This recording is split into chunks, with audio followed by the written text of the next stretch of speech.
Tapos ka na sa pugad mo. Dinadyawan, Aurora.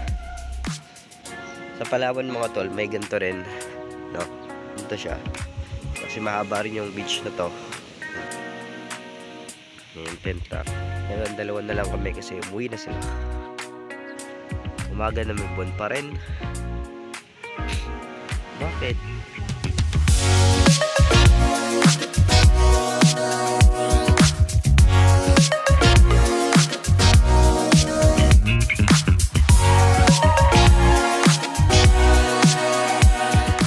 May tanim yung lola ko nito sa amin sa bukid namin. Pinakain to mga tol, alam ko eh. Kain tayo niya dito. Mumukbang natin to kasi sayang oh. Ano? Dami na. Siguro hindi nila alam na kinakain to.